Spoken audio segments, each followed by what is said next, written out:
Stadium bulletin co-powered by Only Watches এবং GIS University Transforming Education সহ-নিবেদক Jack olive oil, Eastern India's largest selling Ayurvedic herbal body oil.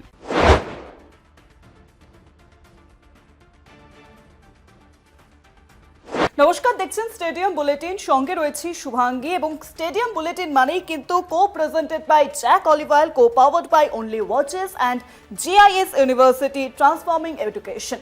এবং stadium বুলেটিনে প্রত্যেক দিনের মতো সঙ্গে রয়েছেন আমাদের assistant sports editor Joyjyoti Ghosh. জয়জ্যোতিদা, তোমাকে অনেক স্বাগত আজকে স্টেডিয়াম বুলেটিনে। আজকে ইডেনে খেলা ছিল, কেকেআর এর খেলা ছিল, পাঞ্জাবের সাথে খেলা, কিন্তু বৃষ্টির জন্য খেলা থমকে গেল এবং তারপর বেশ কিছু তথ্য সামনে আসছিল যে বৃষ্টি যেহেতু থেমেছে খেলা শুরু হতে পারে। কি আপডেট রিসেন্ট? খেলা কি শুরু হয়েছে নাকি এক পয়েন্ট দুই টিমই পেয়ে গেল? যা এখন খবর আসছে, আমরা যেটা খবর পাচ্ছি যে এই মুহূর্তে কিন্তু পয়েন্ট ভাগ হয়ে গেছে এবং এক পয়েন্ট দুটি দলই পেয়েছে এবং বৃষ্টির সৌজন্যে মানে পয়েন্টের বৌনিটা হলো কলকাতা নাইট রাইডার্সের। নইলে যা অবস্থা ছিল তাতে মানে বেশ কিছু বিষয় নিয়ে আজকে তো আলোচনা করতেই হবে, আরও ডিটেলিং আলোচনা করতে হবে। মাত্র 3 ওভার 4 বল না 5 বল খেলা হয়েছে, তাতেই অনেকগুলো কিন্তু কন্টেন্ট উঠে এসছে এবং সেগুলো বিস্তারে আলোচনা করব। এবং এই মুহূর্তে জানিয়ে রাখি যে কলকাতা নাইট রাইডার্স এবং পাঞ্জাব কিংস এখন ওই ভিড়জারার লড়াই এটাকে অত বলা হয় না, এখন সেটাকে ছাপিয়ে গিয়ে শ্রেয়াস বনাম কেকেআর এটা বলা হচ্ছে। এবং আজকে যদি ম্যাচটা হতো প্রথম মানে মর্নিং শো স্টাডি একটা কথা রয়েছে না, সেটা দেখে মনে হচ্ছে যে অবধারিতভাবে কলকাতা নাইট রাইডার্স হারতো। কারণ আমি বলে রাখি 3 ওভার 4 বল খেলা হয়েছিল, 25 রান 2টি উইকেট। এবং এই অবস্থায় যদি আবারও ম্যাচ শুরু হতো তাহলে সেক্ষেত্রে বোঝাই যাচ্ছিল যে কে জিততো এবং কে হারতো। তো এবং মানে 5 ওভার করেও যদি ম্যাচটা হতো তাহলেও কিন্তু একদম আপার হ্যান্ডে থাকতো এক্ষেত্রে পাঞ্জাব, এটা মানে নির্দ্বিধায় বলা যায়। তাই বৃষ্টিটা আজকে হয়তো চাইছিলেন শাহরুখ খান, কারণ যে অবস্থায় ছিল কলকাতা নাইট রাইডার্স একমাত্র বৃষ্টি বাঁচাতে পারে, আর কেউ বাঁচাতে পারবে না। তাই এটাই বলা যায় শাহরুখ আজকে নিজেও এসেছিলেন এবং শাহরুখ কী করলেন সব বিষয় নিয়ে আলোচনা করব। তবে স্বস্তির বিষয় এটাই যে কলকাতা নাইট রাইডার্সের একটা পয়েন্ট আসলো অবশেষে, মানে ওই 0 থেকে 1 আসলো, সেটা জন্য অবশ্যই ক্রেডিটটা দেওয়া উচিত বৃষ্টিকে। অবশ্যই তাহলে বৃষ্টিকে এই ক্রেডিট দেওয়া উচিত যে কেকেআর কে শূন্যের গেরো কাটালো। সেক্ষেত্রে একটা প্রশ্ন হচ্ছে যে নারিন এবং বরুণ চক্রবর্তী তারা কেন খেললেন না? দেখো, সুনীল নারিন, বরুণ চক্রবর্তী এই দুজন স্পিনার এবং বলা হয় কলকাতা নাইট রাইডার্সে এই দুটি কিন্তু শক্তি। বরুণ চক্রবর্তী ছন্দে নেই, নিজের জোনে নেই, সেটা আলাদা বিষয়। তবে এই যে এত বছর ধরে খেলা হয়েছে, মানে কলকাতা নাইট রাইডার্স খেলেছে, বরুণ চক্রবর্তী একটা মানে পাওয়ারফুল মানে ইম্প্যাক্ট কিন্তু ফেলতেন। আজকে বরুণ চক্রবর্তী চোটের কারণে খেললেন না। আমি জানি না হঠাৎ করে কিসে চোট লাগলো, কারণ গতকাল ইনডোরে তিনি কিন্তু প্র্যাকটিস করেছিলেন এবং আমরা আমাদের প্রতিবেদনেও সেটা বলেছিলাম যে গতকাল কারা কারা প্র্যাকটিস করেছেন, তার মধ্যে বরুণ চক্রবর্তী ছিলেন। এবার সুনীল নারিন অসুস্থ এবং সুনীল নারিন অসুস্থ সেটা হতেই পারে। তবে এখন কলকাতা নাইট রাইডার্সের অবস্থা এমনই যে সুনীল নারিন যদি একদিনও অসুস্থ হয়ে পড়ে সেক্ষেত্রে কিন্তু দিশাহারা হয়ে পড়ছে এবং দিশাহারা প্রতীকের মতোই আজকে মানে কলকাতা নাইট রাইডার্সের টিমটা আমি দেখছিলাম। আমি আরেকবার বলছি যে কেকেআরের আজকে টিমটা কী ছিল এবং দেখে মানে প্রেস বক্সেই ভাবছিলাম যে এখানেই মানে টিম লিস্ট দেখেই তো মনে হচ্ছে ম্যাচটা আর কোন দিকে যেতে চলেছে। ফিন অ্যালেন ছিলেন, আজিঙ্ক রাহানে, ক্যামেরন গ্রিন, গ্রিনের কোনো মানে গ্রিন সিগন্যাল তো আমি দেখতে পাচ্ছি না, অঙ্গরিশ রঘুবংশী, রবম্যান পাওয়েল, রিঙ্কু সিং, রমনদীপ সিং, কবে এই রমনদীপ সিং ইজ কিং হবেন জানি না, অনুকূল রায়, নবদীপ সাইনি, বৈভব অরোরা, কার্তিক ত্যাগী, এই হচ্ছে মানে প্লেইং 11। তারপরে যারা রিজার্ভে ছিলেন মনীষ পান্ডে, তেজস্বী সিং, রাহুল ত্রিপাঠী, সৌরভ দেবে, ব্লেসিং মুজরাবানি। তো বিষয় হচ্ছে যে এই যে বরুণ চক্রবর্তী এবং সুনীল নারিনকে ছাড়া মনে হচ্ছে আমার যতদূর মনে পড়ছে 2019-এর পর এই কলকাতা নাইট রাইডার্স এই দুই স্পিনারকে ছাড়া খেলতে নামলো। এবং প্রথমেই আরও একটা বিষয় বলবো শুভাঙ্গী, যে টসে জিতে যেখানে আজিঙ্ক রাহানে এবং কেকেআর মানে শুধু ডিসিশন আজিঙ্ক রাহানে যে নেন তা তো নয়, এখানে তাহলে অভিষেক নায়ার কী করছেন, ডোয়েন ব্রাভো তো ডিজে মিউজিক নাচার জন্য এখানে আসেননি নিশ্চয়ই। এবং অপরদিকে আরও যেসব কোচিং স্টাফ রয়েছে, মানে এত কোচিং স্টাফ নাম ভুলে যাই মাঝে মধ্যে, শেন ওয়াটসন রয়েছেন, তারপরে আন্দ্রে রাসেল রয়েছেন, তাদের সম্মিলিত মানে থিঙ্ক ট্যাঙ্ক যেটা বলছে যে সিদ্ধান্তটা জানিয়েছে সেই সিদ্ধান্তই তো নিয়েছেন। টসে জিতে ব্যাটিং, মানে বৃষ্টি বিঘ্নিত ম্যাচ, সেক্ষেত্রে টসে জিতে ব্যাটিং কি মানে কেন, কি হিসেবে? আজকে যদি 5 ওভারই খেলাটা হতো বা যাই হোক 10 ওভার হতো, তাহলে তো অবশ্যই এরা পাঞ্জাব কিংস মানে ক্যালকুলেট করে ম্যাচটা বের করে নিয়ে যেত। তো কিছু সিদ্ধান্ত বোঝাই যাচ্ছে না কেন সিদ্ধান্ত নিচ্ছেন ক্রিকেটাররা। তাই এটাই বলার যে পাঞ্জাব কিংস, আমি গতকালও বলছিলাম, গত পরশু বলছিলাম, পয়েন্টস টেবিলে 1 নম্বরে রয়েছে। আসলে এখন এমন অবস্থায় দাঁড়িয়ে 4টে দল 5টে দল 2টো ম্যাচ খেলেছে, 2টো ম্যাচই তারা জিতেছে এবং মানে পয়েন্ট সংখ্যা কিন্তু তাদের 1 হয়ে গিয়েছে। আমি আরেকবার বলছি, পাঞ্জাব কিংস 4 নম্বরে চলে এসছে এক্ষেত্রে নেট রান রেটের দিক থেকে বিচার করলে, এবং ব্যাঙ্গালোর, রাজস্থান, দিল্লি, পাঞ্জাব এই 4টে টিমই কিন্তু 2টো ম্যাচ খেলেছে, 2টো ম্যাচই জিতেছে। মানে পয়েন্ট সংখ্যা কিন্তু একই, শুধু নেট রান রেটের জন্য ব্যাঙ্গালোর 1 নম্বরে, 2 নম্বরে রাজস্থান, 3 নম্বরে দিল্লি এবং 4 নম্বরে পাঞ্জাব কিংস। মানে এই হাড্ডাহাড্ডি লড়াই চলছে এবং এরকম একটা টিমের বিরুদ্ধে যেখানে শ্রেয়াস আইয়ার ক্যাপ্টেন, কিং খান বসে রয়েছেন ভিভিআইপি গ্যালারিতে, সেখান থেকে কি করে এরকম একটা সিদ্ধান্ত, টসে জিতে ব্যাটিং? আপনারাও কিন্তু এই আমাদের আলোচনায় অংশ নিতে পারেন এবং আমি সবার সঙ্গে আজকে আলোচনা করতে চাই যে কেন এরকম সিদ্ধান্ত, আপনারা কি মনে করছেন? একদমই তাই। ইতিমধ্যেই কিন্তু ফোন আসছে, দর্শকদের ফোন আমরা পাচ্ছি এবং একটি নাম্বার কিন্তু আমাদের স্ক্রিনে দেওয়া হচ্ছে, সেই নম্বরে আপনারা ফোন করে কিন্তু সরাসরি কথা বলতে পারেন। স্টেডিয়াম বুলেটিন নিয়ে আপনাদের মন্তব্য, পাশাপাশি আইপিএল ম্যাচ নিয়ে আপনাদের মন্তব্য, এই সমস্ত কিছুই কিন্তু আমাদের সঙ্গে শেয়ার করতে পারেন। ফোন লাইনের সঙ্গে রয়েছেন একজন দর্শক। নমস্কার, আপনার কি নাম? আমার নাম অংশুমান ঘোষ, কলকাতা, সাউথ কলকাতা থেকে বলছি। একদম, আপনার প্রশ্নটি। হ্যাঁ, আমি জয়জ্যোতিদাকে জিজ্ঞেস করছি, আমরা দেখছি কন্টিনিউয়াসলি ক্যামেরন গ্রিন তো ফ্লপ করছে, আর যেহেতু বোলিং করছে না, তো কোথাও গিয়ে কি মনে হয় যে রাচিন রবীন্দ্রকে একটা প্লেইং 11-এ চান্স দিলে একটু ইমপ্রুভ হয়? বা এই যে এখন অবস্থা, এটা তাহলে আমাদের বোলিং লাইন আপটা কি করলে ইমপ্রুভ হতে পারে বা জেতার সম্ভাবনা থাকতে পারে, যদি একটু বলেন। একদমই তাই, এই প্রশ্নতেই বোধহয় আসতাম আর কিছুক্ষণের মধ্যেই বোধহয় জয়দা। একদমই অনেক ধন্যবাদ অংশুমান খুব ক্লোজলি খেলা দেখে এবং স্টেডিয়াম রুটিন ফলো করে। আমি কিন্তু গতকাল বলছিলাম আমাদের প্রতিবেদনে যে রববেন পাওয়েল এবং রাচিন রবীন্দ্রকে রাখা হচ্ছে রিজার্ভে, কারণ ক্যামেরন গ্রিন খেলবেন অথচ বোলিং করবেন না, সেটা তো হতে পারে না। এবং ক্যামেরন গ্রিনের যদি আমি ট্র্যাক রেকর্ডও দেখি, সেক্ষেত্রেও কিন্তু আহামরি কিছু নয়। গত 3টি ম্যাচে কত রান করেছেন প্রত্যেকেই আপনারা জানেন, ওই 4-2-18 এরকম কিছু একটা হবে। তো সেই রান দিয়ে তো কিছু হবে না। মানে তাহলে কি হচ্ছে, তাহলে যদি মানে উনি বোলিংটা না করেন তাহলে ভালো ব্যাটার খেলাও, তাহলে টিম সাইফার্ট কেন খেলছেন না এক্ষেত্রে? তাহলে মানে এটা আমি বুঝেই উঠতে পারছি না। ক্যামেরন গ্রিন বোলিং করতে পারছেন না, শুধু ব্যাটিং অপশন নিয়ে খেলতে হচ্ছে, সেক্ষেত্রে টিম সাইফার্ট কেন নেই? আর যদি বোলিং অপশন তোমরা ভাবো, তাহলে রববেন পাওয়েল আছে, রববেন পাওয়েল কাজকে যদিও নিয়েছে রাচিন রবীন্দ্র, তো অবশ্যই যেটা অংশুমান বললো, রাচিন রবীন্দ্র একটা দারুণ চয়েস হতেই পারে। রাচিন রবীন্দ্র যে কোনো টাইমে কিন্তু ম্যাচ জেতানোর ক্ষমতা রাখে।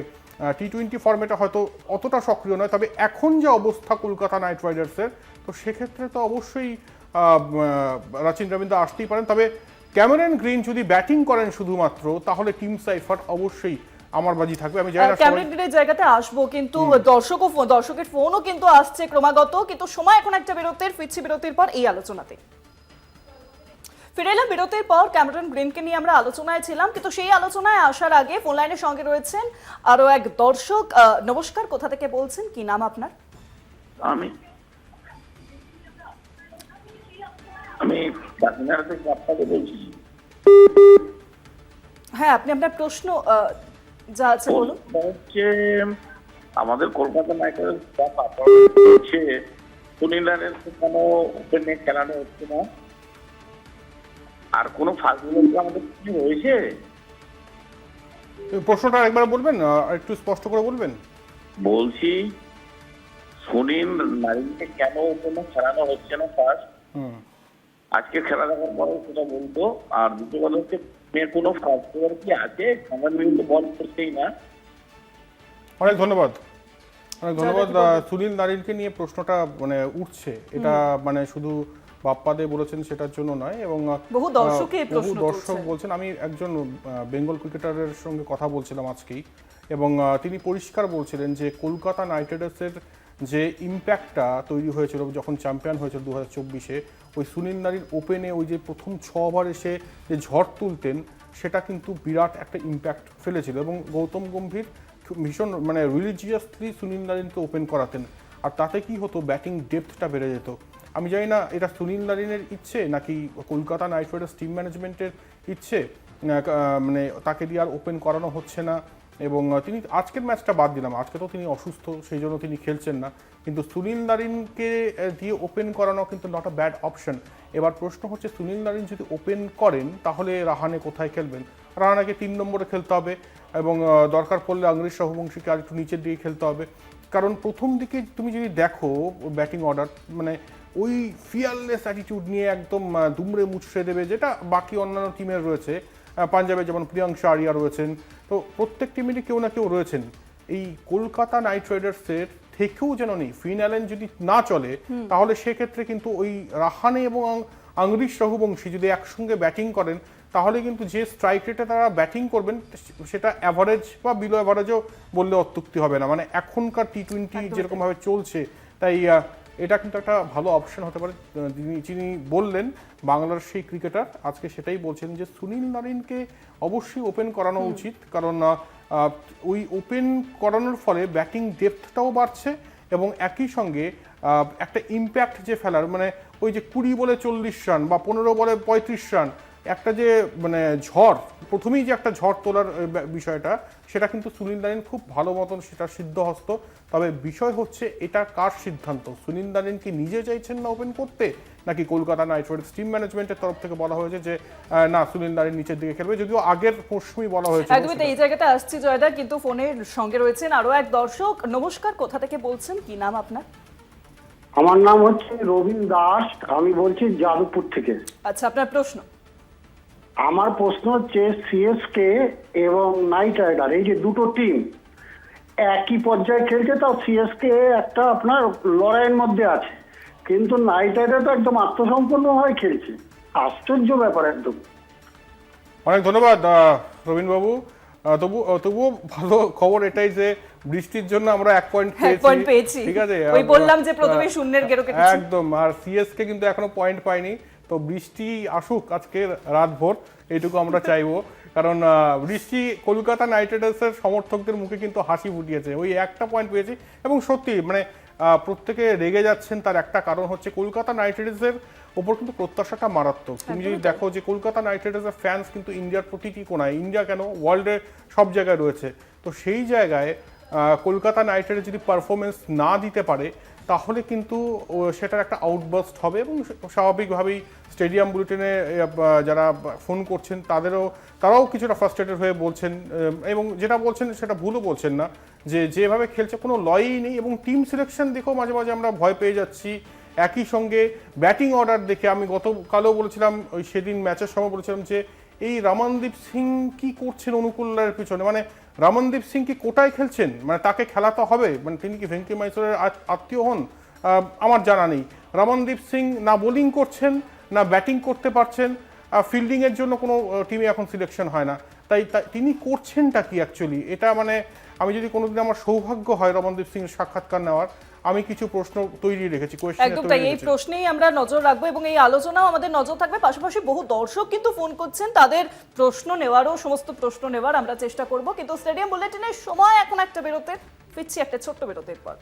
কেকেআরের ম্যাচ ছিল এবং রীতিমতো বৃষ্টির কারণে শূন্যের গেরো খুলল, এবং আজকে কিন্তু কেকেআরের ম্যাচে শাহরুখ খান তিনি উপস্থিত ছিলেন। এই বিষয়তে আসবো, কিন্তু ফোন লাইনের সঙ্গে রয়েছেন আমাদের আরো এক দর্শক। কি নাম, কোথা থেকে বলছেন? আমি সৌভিক কাপুরগাছি থেকে বলছি। আপনার প্রশ্ন।